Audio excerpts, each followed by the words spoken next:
Question 96, muscle force. Two muscles exert force on a bone at the same point. The first muscle exerts a force of 800 newtons at a 10-degree angle with the bone. The second muscle exerts a force of 710 newtons at 35-degree angle with the bone. What are the direction and magnitude of the resulting force on the bone? Now I've already created the graph here, so you can see which I color-coded the vectors as the 710 newtons is blue, 800 newtons vector is red, and the resulting, now we're trying to find the resulting vector. Now the way I would go about finding the magnitude, I would be using the law of cosine, and to help visualize this, I want to use the head to tail method, which is putting these vectors, putting them from head to tail. So as you can see here. Now the vectors, they have a direction and magnitude. And I'm not changing the magnitude or direction. I'm just going to take this vector, and just to show it over here, I'm going to take both these vectors, not changing them at all. And so let me move it down here. This is the first vector, and I just connected it to the tail of the second vector. And the resultant vector is the vector that you connect from the tail of the first vector and to the head of the second vector. Now, how do we find the magnitude now of the resultant vector? And a way to do that is if you look back at the illustration here, that the 710 newtons, right, to the bone is 35 degrees, and the 800 newtons is 10 degrees. So if we look at the thing I just drew, that if you look at this, which angle, as you can tell, so which angle would be right here that has been created between these two vectors? Well, it would be 35 degrees minus 10 degrees. So it'd be right here. So this would be 25 degrees, right? Because 25 plus 10 would be 35 degrees. Therefore, this would be 25 degrees. Then, since we know right here, this line is making 180 degree, right? It's 180 degrees. And just take 180 minus 25 degrees, and you can find just this side right here, which this angle would be 155 degrees. Now you can find the length of the resultant vector, the magnitude of it.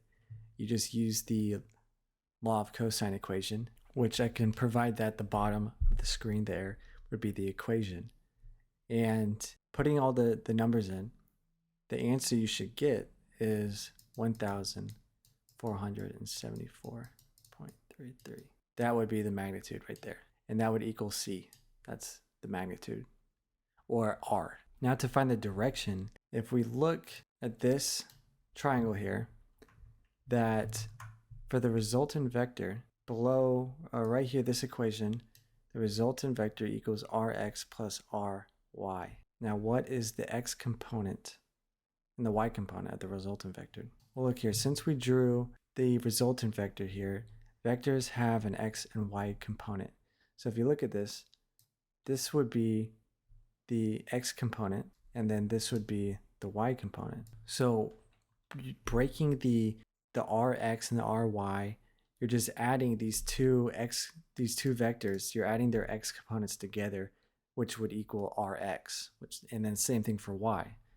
Now you can see right here that this X here and the X for this component equals the X for R. Same goes for the Y here and the Y here. See, them together, the sum of those two would equal Ry. Looking back over here, we can see that this is 10 degrees and this was 35 degrees. So doing sine as an opposite, right, over hypotenuse here, or hypotenuse, right, it would be sine, 710 times sine 35 degrees.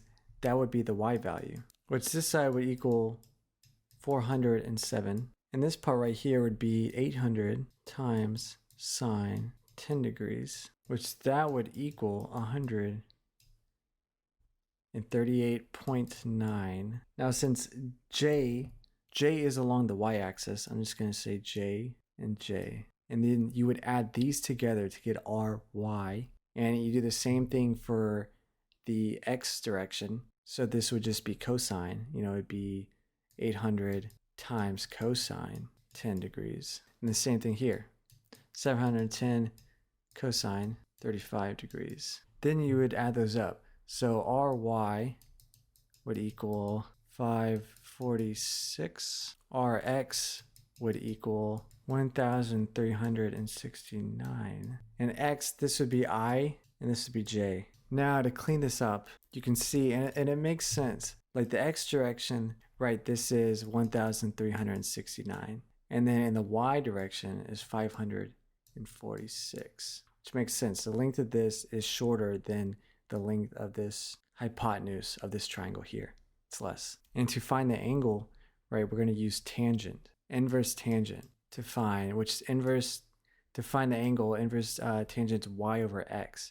So we do 546 over 1369 to find the angle of theta, which that equals 21.74 degrees. And we found the angle and magnitude of the resultant vector. To clear things up here, right, so the angle here would be 21.74. That's the angle, the direction of the resulting force of the bone. I hope this was helpful.